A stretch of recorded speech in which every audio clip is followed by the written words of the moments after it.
ప్రతిసారి నా అక్క, నా అన్న, నా చెల్లె, నా తమ్ముడు, నా బావ, నా మామ, నా అత్త, నా బాబాయ్, నా పిన్ని, నా వాళ్ళు నా వాళ్ళు నా వాళ్ళు నా బలగం అని ఎందుకు నెత్తినేసుకుని ఊరేగుతావు? నువ్వు ఒక్కనివి అనుకుంటే సరిపోదు కదా నా వాళ్ళని, వాళ్ళు కూడా అనుకోవాలి కదా. నీకు ఏదైనా ఆపద వచ్చింది అనుకో, అడిగి చూడు. నువ్వెంత పానమసుంటావు కానీ, నువ్వెంత తోడబుట్టినవైనా కానీ అవసరం లేదు. ఎందుకంటే పైసా కదా మెయిన్ ముఖ్యం. పైసా పోతే మళ్ళీ తిరిగి రాదు, పానం పోతే తిరిగి వస్తుంది. అప్పుడు నీకు ఏదైనా అవసరం వచ్చినప్పుడు నువ్వు అడిగినావు అనుకో, అమ్మ నువ్వెవరో మాకు తెలియదు అన్నట్టు పక్క పోతాడు. అర్థమైనా?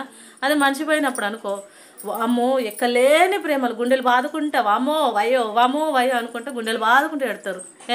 మనిషినప్పుడు ఏమైంది?